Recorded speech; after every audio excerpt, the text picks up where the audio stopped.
Hello world, Randy Savage 50 here, checking in with another video. This one's going to be on situational awareness. So I hope you all are having a great Easter Sunday. I hope you all are enjoying your time with your family. I know the majority of this country or world rather is under these stay-at-home orders. So you're staying at home, trying to stay safe, trying to stay healthy, and trying to engage with your family members and learn and become better as a whole. So I told myself, why not introduce or reintroduce situational awareness to people so they can kind of remember some tips that I'm about to give and they can use them when they get back out into the real world, the normal world, more normalcy that we will see here in this future, in the future. So, disclaimer before I start giving my tips, this isn't an exclusive list. There are obviously more things that you can do or use to enhance your situational awareness. But at this time, right now, with me compiling the list, this is what came to mind for me. And it's just a suggestion. So if you have some other things that you want to share with other viewers or other people commenting on YouTube, drop them in the comments below and we can all work together as a team to become more aware out in life. So first off, I kind of broke it down into two categories, whereas what to look for and what you can do as a citizen to help you with your situational awareness. Sorry. So one, what to look for. One of the main things I do, and all these things on the list are things that I do. So like I said, you can do them or you can choose different things to do, but these are personal things that I do. So number one on that list is what people are in my immediate area that aren't fitting in. You know, who they aren't fitting in with the environment. You know, so are they overdressed, underdressed, hands in the pocket, looking over their shoulder all the time? Those people stand out to me. So it's not like I'm out here stereotyping people or say, oh, wow, since he's doing this, let me always look at him. No, that's not the thing. When you are more aware of your surroundings, you start noticing different things that don't fit in. You know, you're walking down the street, 2 o'clock in June, 2 o'clock p.m., and there's a guy walking around with a hoodie on, his hands in his pocket. That may be a clue of me wanting to pay more attention to this guy because he kind of doesn't fit into the surroundings. So, boom, that's a guy I may want to pay attention to.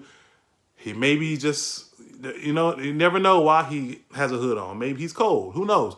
But that's a mental note I want to make because he doesn't fit. He kind of stands out here in the environment. So number two, suspicious groups of people that share some of the above characteristics. Maybe they're all sitting there in hoodies, or if it's wintertime, they're all in t-shirts.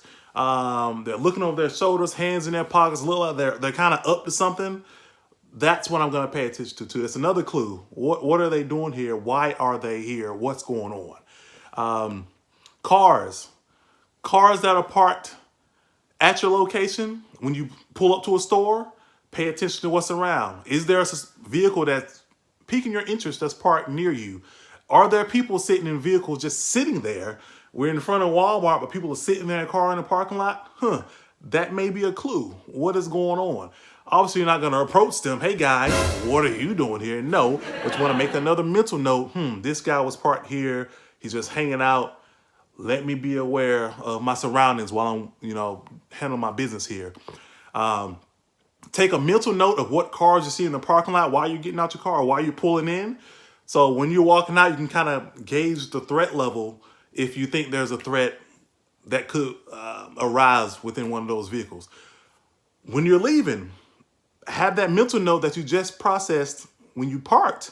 Are those same cars here or are there different cars? So is that same car still sitting there across from aisle 7 and I'm in aisle 8? Why is it still here? That's a clue. Maybe that's a vehicle in person that I need to keep my eye on as I'm walking back to my car. It may be important. Anything that tells you internally like, something isn't right. We all have those moments within our life where we're walking around or in your own home or at work where, something doesn't feel right.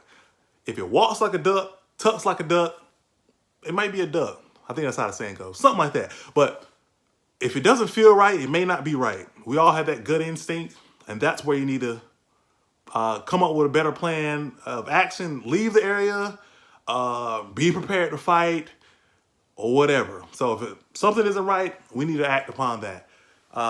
Those are things that you can look for right there. So what can you do as a citizen when you see those things, or when you are kind of put yourself in a situation where those things may come about? What can you do? So one of the main things to me, especially the people out here who carry weapons, whether it's guns, knives, pepper spray, anything, my main thing, I tell my wife, I tell myself, keep your weapon hand free, okay? So if you've got to carry groceries out of the store, you have to use two hands, okay, cool.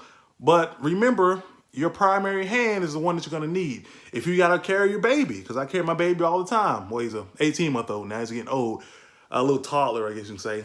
Put him in my weak hand, so my weapon hand is free just in case I need to use it, right? So keep that weapon hand free just in case you need to react, deploy some type of tool that you have to defend your life, or back a threat up, or something of that nature.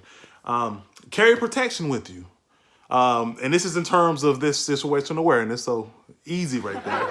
Carry protection with you, as in terms of stay honed in on your skills, your hand-to-hand combat type of skills.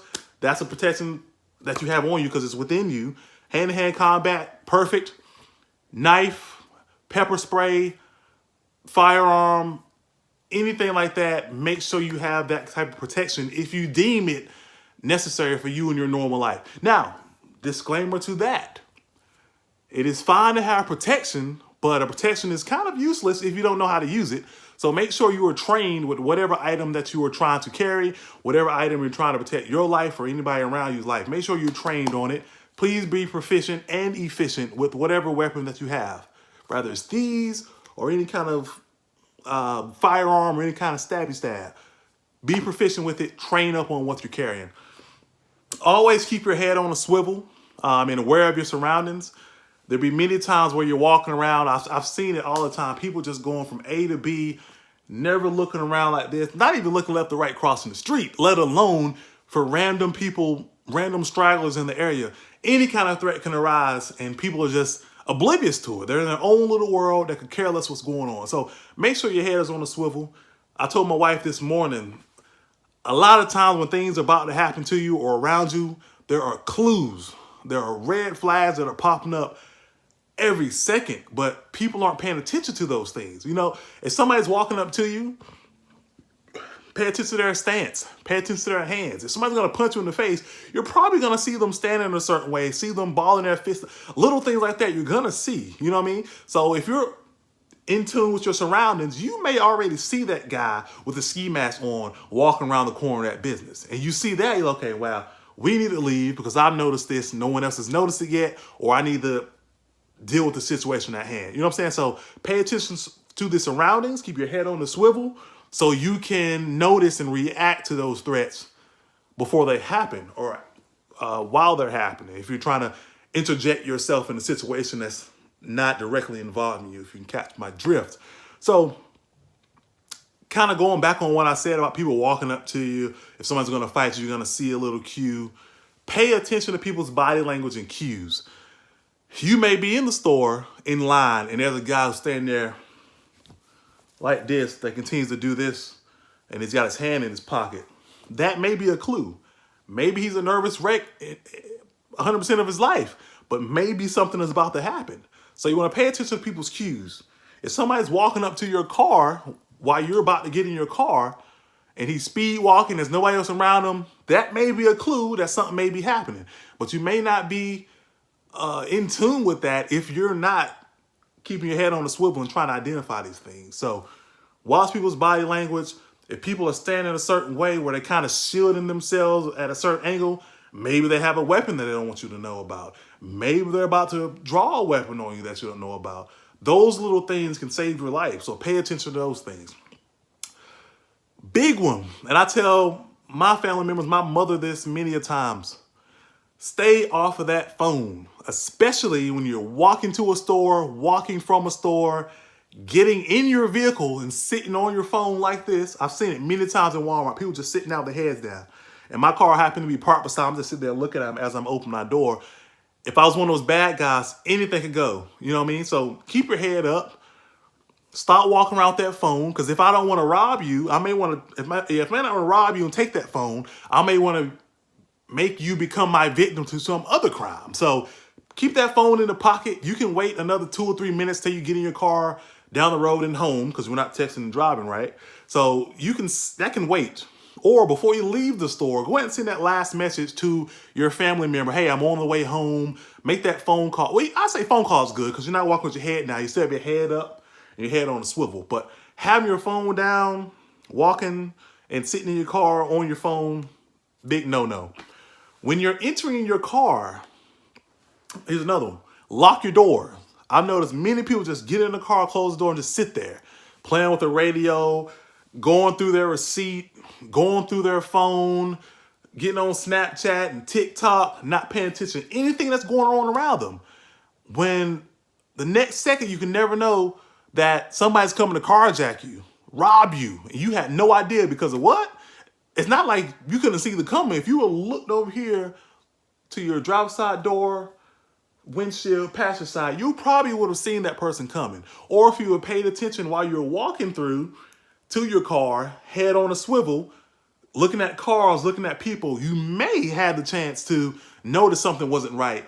And you could have got in your car, lock your door, put your car in drive or reverse and get on up out of there before something bad or terrible happened to you. Now,